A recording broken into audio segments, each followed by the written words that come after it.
the Duchess of Edinburgh is an achiever who has earned the trust of King Charles as she steps up in the absence of Kate Middleton and Meghan Markle, royal expert claims.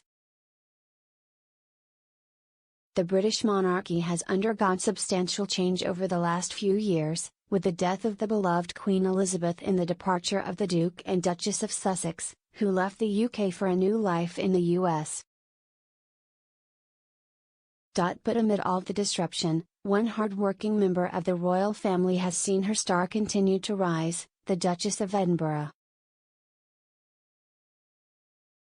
Behind the scenes of royal health crises for King Charles and the Princess of Wales and the enduring rift between Prince Harry and Prince William, Sophie, 59, has been working her way up the ranks in the firm, as a family member often dubbed the late Queen's favorite royal. From attending glittering banquets to standing next to Queen Camilla on the Buckingham Palace balcony for Trooping the Colour, her promoted status is made known in official royal events and engagements. But she was afforded the opportunity to move to the inner circle when Prince Harry and Meghan Markle announced that they were leaving the royal family in exchange for a more star-studded lifestyle in Montecito, California.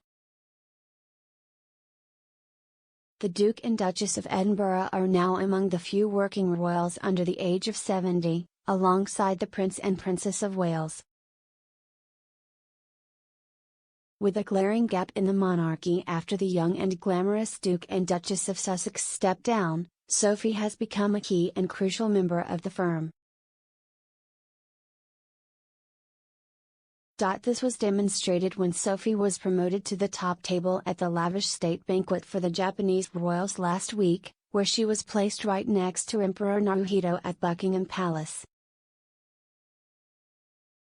Emperor Naruhito and King Charles have a long friendship spanning decades, and her placement at the banquet suggests that Sophie is well liked and highly trusted by the monarch. Although they are not known to be in regular contact these days, Sophie and Meghan are not dissimilar in their beliefs and have long championed similar causes, including ending gender-based violence and advancing girls' education. During her time as a working royal, the Duchess of Sussex visited ActionAid in Johannesburg to raise awareness of sexual violence in schools, met with women to speak about gender inequality in Cape Town, and became close with ladies who survived the Grenfell fire, helping them launch a cookbook. She also more recently spoke on International Women's Day in March about being bullied online when she was pregnant, and spoke at a Women in Leadership event in Nigeria during her quasi-royal tour of the nation.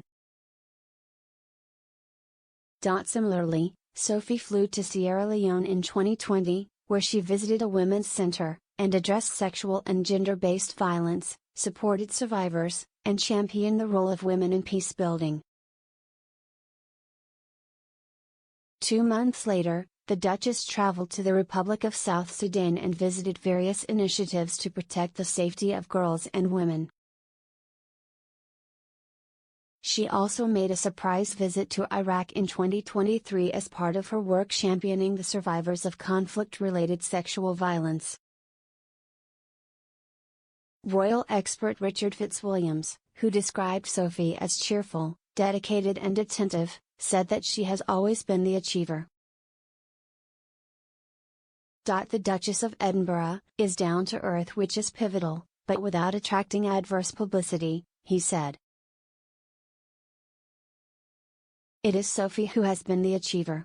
In recent years she has visited Kosovo, South Sudan, Iraq and Ukraine, as well as the Democratic Republic of the Congo and other African countries, meeting victims of gender-based sexual violence. Sophie is active on the ground in this area, as shown in her visit to Sierra Leone in 2020, which is an excellent example of what working members of their royal family can achieve. However, in contrast, he suggested that the Duchess of Sussex is a very different character to the Duchess of Edinburgh, claiming that while Meghan is self-obsessed, Sophie prefers to get on with it. He told Female, Sophie was famously a confidant of the late Queen, and King Charles knows he can trust her implicitly. Her temperament is very different to Meghan's. The latter, though not without talent, is self-obsessed and reportedly temperamental. Sophie is attached to nearly 70 organizations. Meghan only had a few patronages, Harry had a few more, and they chose to give them up to make a new life elsewhere. Sophie and Edward do not seek publicity or praise. Like Princess Anne, they get on with it, are trusted, do a lot of good and not just for themselves, as the Sussexes do often appear to do. Meghan and Sophie appear to have had a rocky relationship since 2018, when the Duchess of Sussex officially joined the royal family after marrying Prince Harry. To help her settle in, it was claimed that the late Queen suggested Sophie as a sort of mentor to Meghan.